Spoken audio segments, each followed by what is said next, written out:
everyone! Samahan niyo ako ulit maging ICT student for today's video. DTHS nga pala ang aking schedule, kaya dahil nga Thursday ngayon, meron na naman akong pasok. Hindi pa nga ako nakakasakay, ang sakit na agad ng paa ko. After ng ilang oras, nakasakay na rin pala ako ng jeep. At nakasabay ko nga pala dito yung kaklase ko. Same place lang kasi kami nang sinasakyan ng jeep. Pak, ganda ko dyan. After ilang oras, nakababa na rin kami at nakapunta ng school. Hindi na. Ako ko bakit pa ako ulit? Sino pa ako? Pa rin. Hindi mo naman tibi. Mo. Wala na ba fundamental yung subject namin ngayon. At wala pa. Kami ba? Eh, may ako pa lang pala. Nawala yung kasama ko eh. Ako lang muna. Sarado yung muna namin. As usual, lagi na lang maaga yung ante, kaya sarado pa yung room namin. Kaya yan nga, sarado pa talaga, lock, as in lock talaga. Baka sa first floor sila.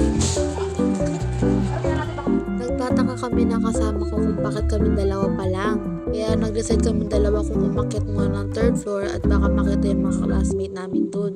Wala pa sila dun guys. Kaya kasi ano na ako. Anong tayo? May kasama na rin kami. Alin ba? Ilalo namin kayo. Kala namin wala pa kayo dun. After ng ilang oras, naging 4 na rin kami dyan. Hindi na kami alone. Na to, nag-usap-usap kami mga classmate about sa aming mga assignments. Nag-ihay nga lang ako. Tapos anong gagawin doon after? Ano makahanap? Ha? Seryoso? Oo. Seryoso yun? Ano yun? Meron pala yun? Mamaya na, kaya ako na-resign. Punta ako.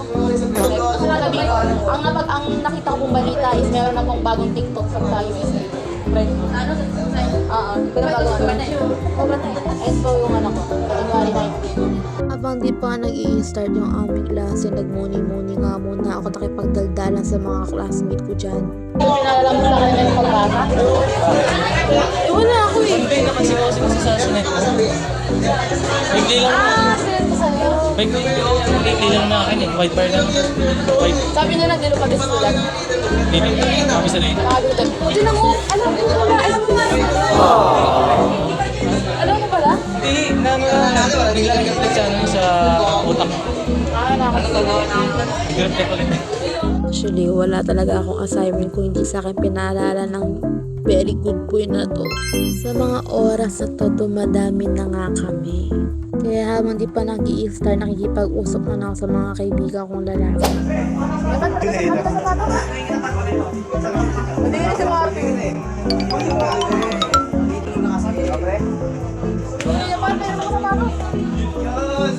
si Martin. Ganyan talaga ang mga ibang lalaki, daming alam. Char. After ilang oras nga, dumating na rin ang aking teacher. Hindi po kami gagamit ng computer niyan, kaya nakapatay po yung mga computer dyan. Dahil ang subject natin for today's video is about assemble and disassemble ng computers. Alam nyo, team, mapapaganito na talaga kayo pa nakita nyo yung crush yung pumasok. Char!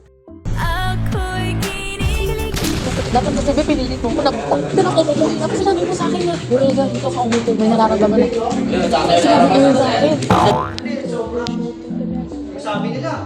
May sinabi kasi si sir na after ng class, kailangan doon namin mag-troubleshooting. Pero good news, hindi naman natuloy.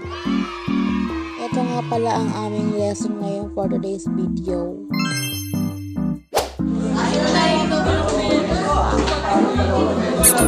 Ayun, nagpa-break time nga muna pala yung aming teacher. Kaya ito, sa labas muna kami, chismis muna. Ayoko! Tara mo. Tara po, teka. Sige, bugit tayo kayo kung nga. Kaya ayun, nag-decide kami magkaibigan na pumunta nga muna ng kantin. Kape na naman.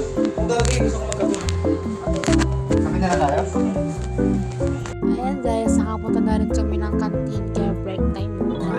Bumili nga muna yung kasama ko at ang binili niya nga is Cloud9 yata.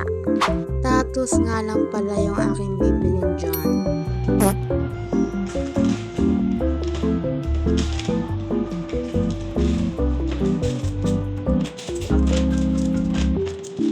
At yun, syempre magkaibigan, kaya baon ko, baon din niya. Galing.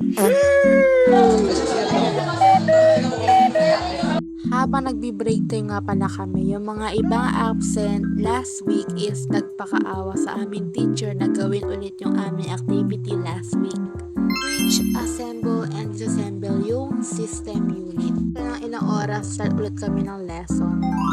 Kaya after ng lesson, syempre quiz agad.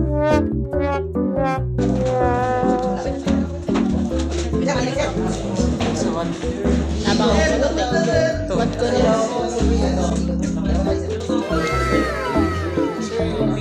Ayan lang, sir. Sabi ko lang, sir. Sagutan niya? Oo.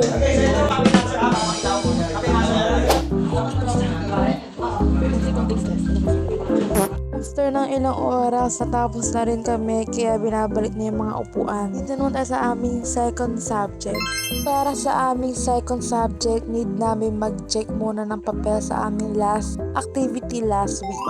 Ang subject pala na to is Statistics and Probability, which math subject po. Ito nga pala ang aking score guys, 12/20. Pero okay naman sa atin guys, at least pasado pa rin. Ito naman, pangalawang papel na to, meron pa kami chichikan day. Ito naman is chinechikan ko na yung pangalawang papel. After mag-check, syempre i-announce na yung mga score. 28 po. Patiently waiting for my score.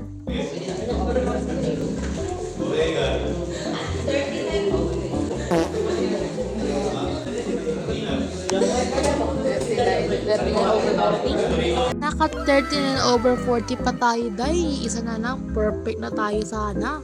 At ngayon naman, magsasalap kami ulit katulad ng ginawa namin last week. Mga time na to, nagkaguluhan kami magka-classmate dahil halos lahat kami isa babali sa pag-solve. Hindi ko po na-record dahil ginagamit po yung phone ko as a calculator. Diba guys, lahat kami nagkakaguluhan na. Finally, natapos na rin ang aming solvings. Last subject na namin to or last class, kaya dinadesign ko muna yung notebook na aking classmate. Mabait tayong kaibigan tsaka klase, kaya go go go. Ito na nga rin ang aming last teacher.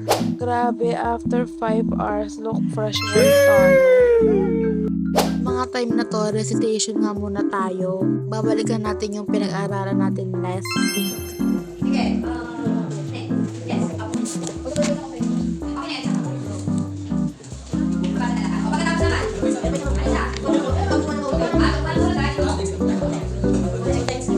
Hindi ko na-realize na tapos na pala yung sinabi ko.